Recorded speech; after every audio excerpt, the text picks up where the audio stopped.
नमस्कार, आप देख रहे हैं खबर उत्तराखंड। और खबर उत्तराखंड में सबसे पहले बात करते हैं, आज संसद का मानसून सत्र है। आज संसद के मानसून सत्र की शुरुआत होने वाली है और उससे पहले प्रधानमंत्री नरेंद्र मोदी क्या कुछ कह रहे हैं, सुनिए। रूप देखा है।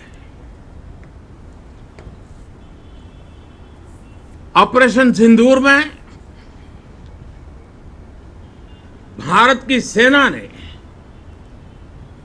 जो लक्ष्य निर्धारित किया था 100% अचीव किया। आतंकियों के आकाओं के घर में जाकर के 22 मिनट के भीतर भीतर ऑपरेशन सिंदूर के तहत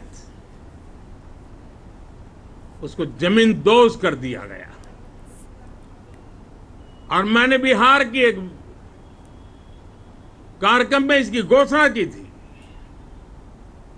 जो हमारी सैन्य शक्ति ने बहुत ही कम समय में सिद्ध करके दिखा दिया।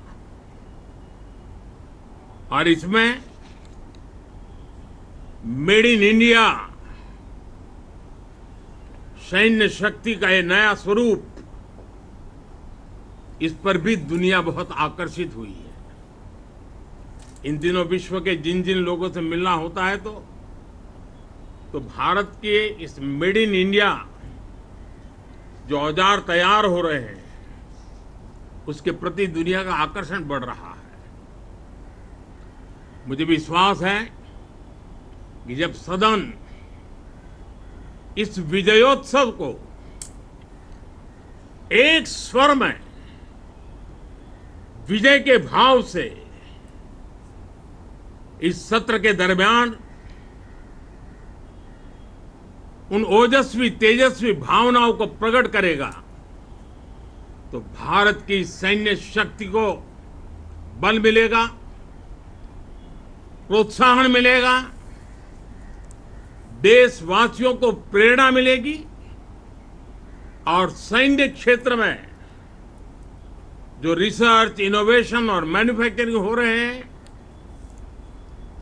Made in India defence equipment बन रहे हैं, उसको भी एक बल मिलेगा। और जो भारत के नौजवानों के लिए नए रोजगार के अवसर पैदा करेगा। साथियों,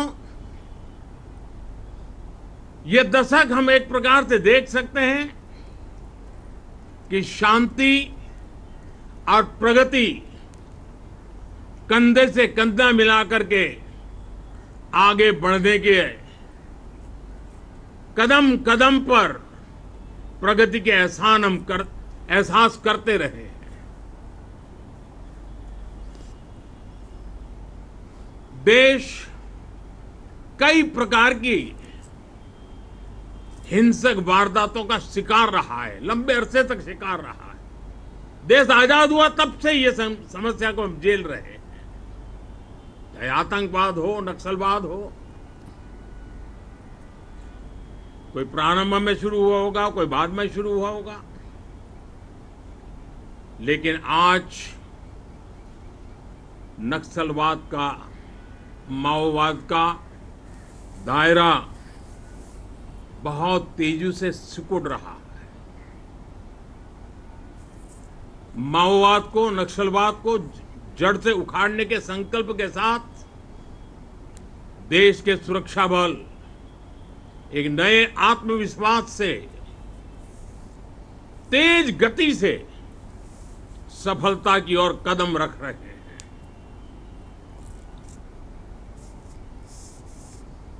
और मैं गर्व से कह सकता हूं,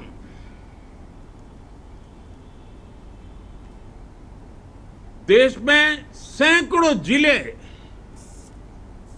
नक्सल की चपेट में से निकल करके आज मुक्ति का सांस ले रहे हैं। हमें गर्व है कि बम, बंदूक और पिस्तौल के सामने हमारा देश का संविधान जीत रहा है। हमारे देश का संविधान विजयी हो रहा है। देश के उज्जवल भविष्य के लिए साफ दिख रहा है कि कल तक जो रेड कॉरिडोर थे वो आज ग्रीन ग्रोथ जोन में परिवर्तित होते नजर आ रहे हैं। साथियों, एक के बाद ऐसी घटनाएं देशभक्ति के लिए, देश की भलाई के लिए संसद में पहुंचे हुए हर माननीय सांसद के लिए गौरव का पल है। और संसद के इस सत्र में ये गौरव गान पूरा देश सुनेगा, हर सांसद से सुनेगा, हर दल से सुनेगा। साथियों, आर्थिक क्षेत्र में भी जब 2014 में आप सबने हमें जिम्मेवारी दी, देश फ्रेजाइल 5 की अवस्था से गुजर रहा था। 2014 के पहले वैश्विक अर्थव्यवस्था में हम 10वें नंबर पर थे और आज भारत तेज गति से दुनिया की तीसरे नंबर की अर्थव्यवस्था बनने की दिशा में आगे बढ़ रहा है, दरवाजे पर दस्तक दे रहा है। इन दिनों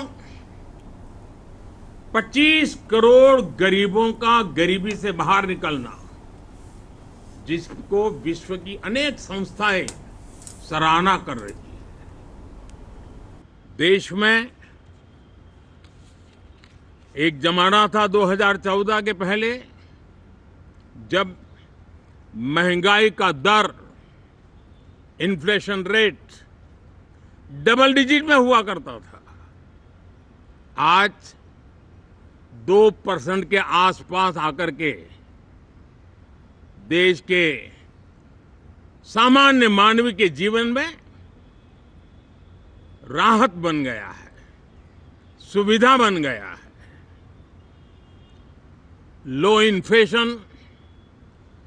लो इन्फ्लेशन के सामने हाई ग्रोथ एक अच्छे विकास यात्रा की दिशा है। साथियों, डिजिटल इंडिया, यूपीआई आज भारत के एक नए सामर्थ्य को दुनिया देख रही है, पहचान रही है और ज्यादातर देश में उसके प्रति एक आकर्षण पैदा हो रहा है। यूपीआई ने फिनटेक की दुनिया में अपने एक नाम कमाया है। रियल टाइम डिजिटल ट्रांजैक्शन दुनिया में सबसे ज्यादा हो रहे हैं।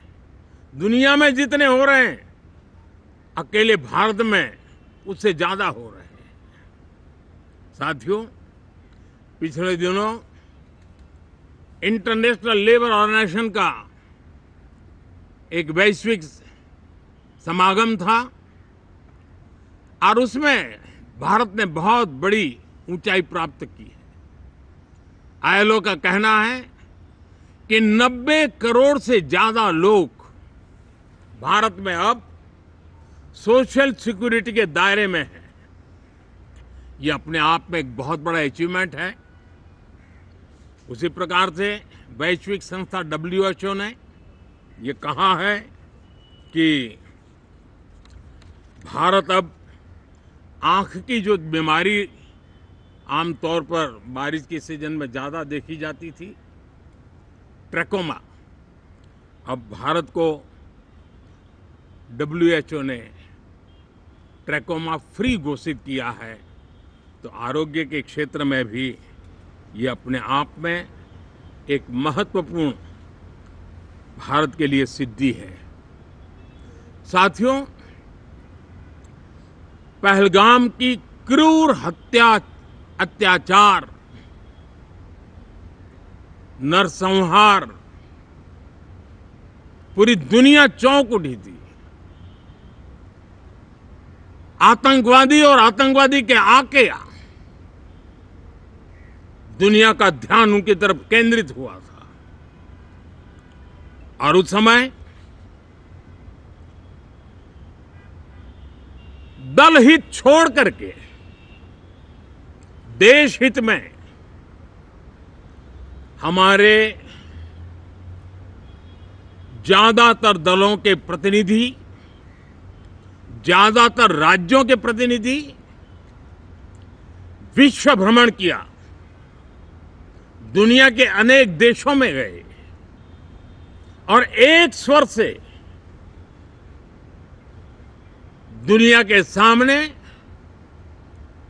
आतंकवादियों का आका पाकिस्तान को बेनकाब करने का एक बहुत सफल अभियान चलाया।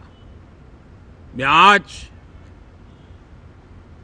राष्ट्रहित में किए गए इस महत्वपूर्ण कार्य के लिए उन सभी सांसदों की सराहना करना चाहता हूं, सभी दलों की सराहना करना चाहता हूं और उसने देश में एक सकारात्मक वातावरण पैदा किया।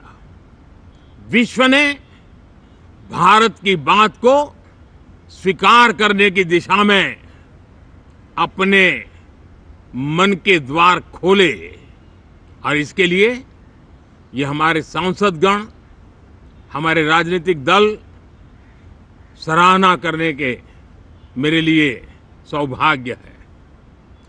साथियों, हम जानते हैं कि ये स्पिरिट, एक स्वर, एक एकता का वातावरण देश को कितना उत्साह से भर देता है। विजयोत्सव का ये पर्व इस मॉनसून सत्र में भी उसी भाव से प्रकट होगा।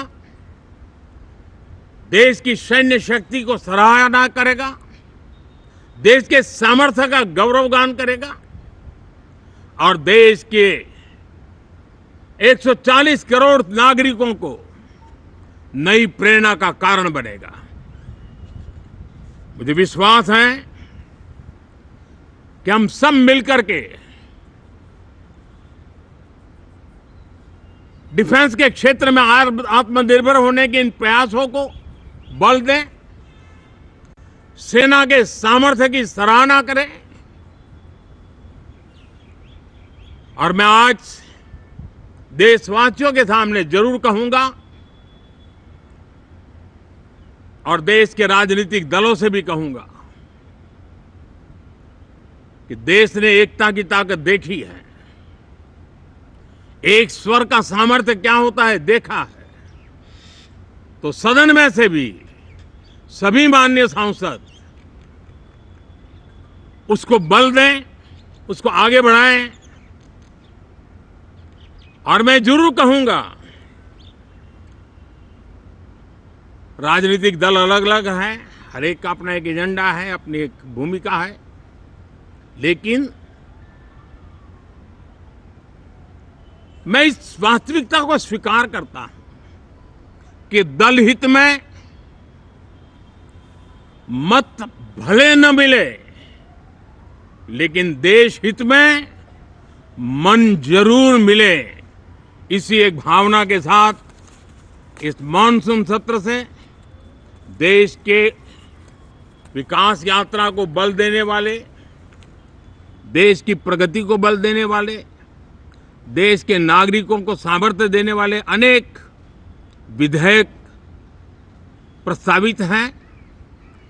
सदन विस्तृत चर्चा करके उसको भी पारित करेगा। मेरी सभी माननीय सांसदों से उत्तम डिबेट चलाने के लिए शुभकामनाएं हैं।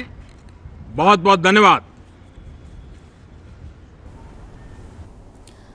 तो मॉनसून सत्र की शुरुआत से पहले पीएम मोदी का संबोधन आपने सुना। इसमें उन्होंने कई अहम बातों का जिक्र किया। ऑपरेशन सिंदूर का भी जिक्र उनकी तरफ से किया गया।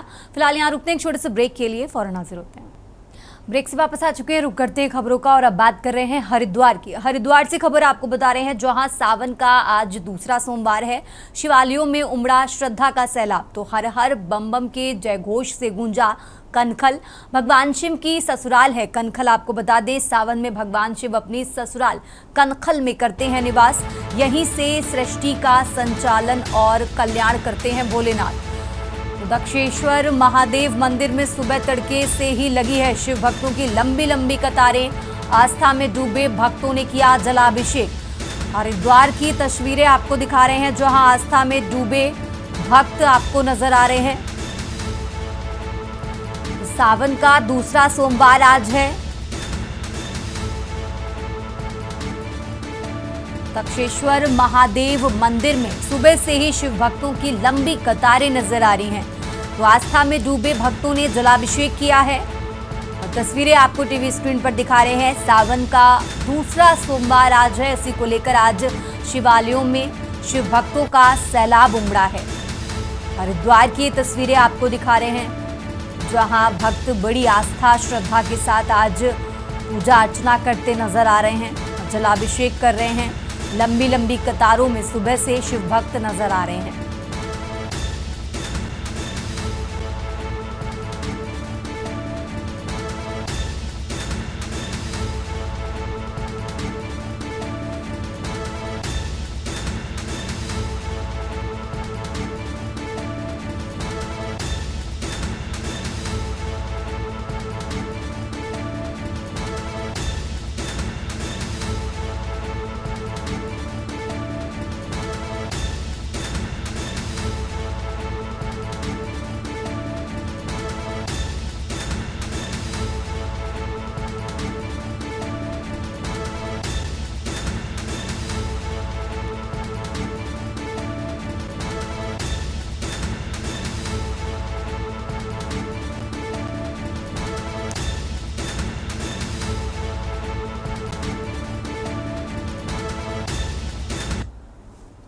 और अब बात कर रहे हैं देहरादून की, जहां बुजुर्गों की कुशलक्षेम जानने उनके द्वार पहुंची दून पुलिस।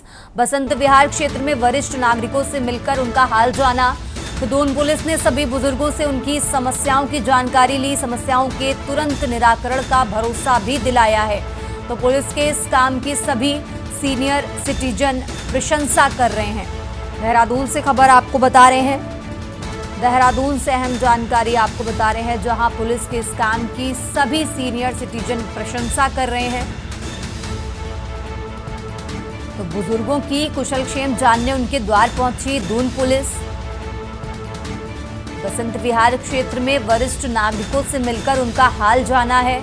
देहरादून से खबर आपको बता रहे हैं, जहां दून पुलिस ने सभी बुजुर्गों से उनकी समस्याओं की जानकारी ली है।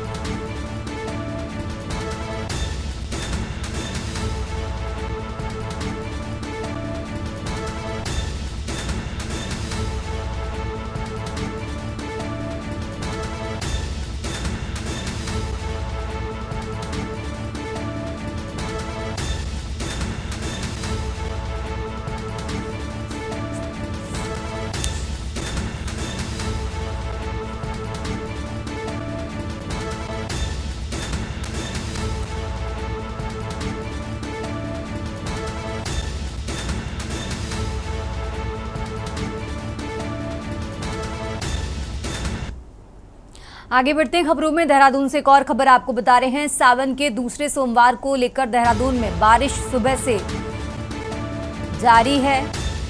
तो बारिश के पानी से नदियों में जलस्तर बढ़ा है।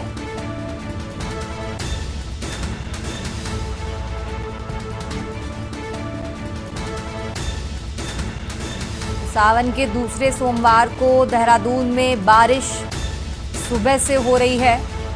बारिश के पानी से नदियों में जलस्तर बढ़ा हुआ है।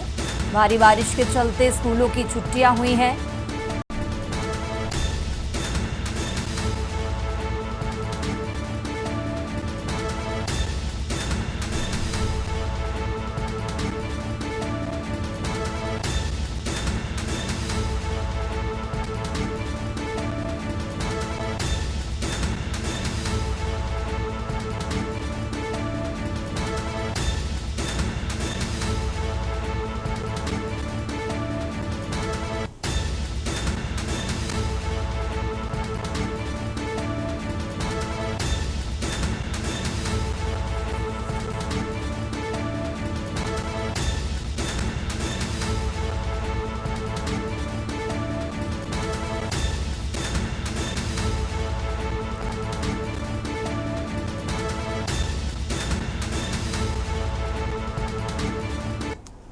और अब खबर लक्सर से है। लक्सर में मौसम ने करवट बदली है। आसमान में छाए घने काले बादल होने से हल्की बारिश हुई है।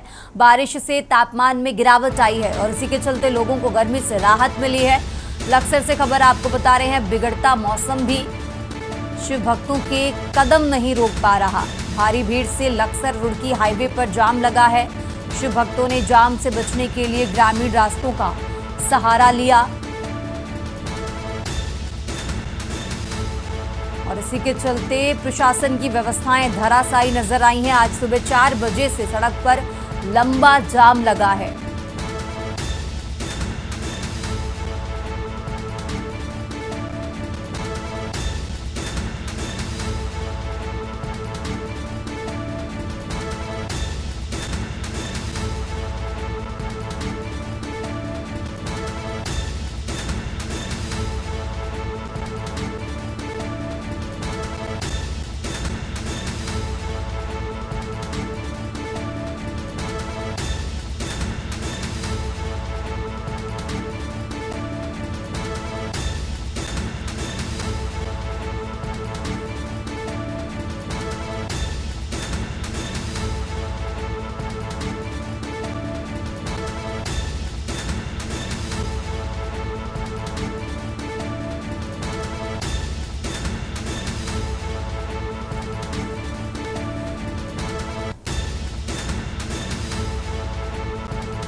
उत्तराखंड की खबरों में फिलहाल इतना ही। आप देखते रहिए के न्यूज़ इंडिया।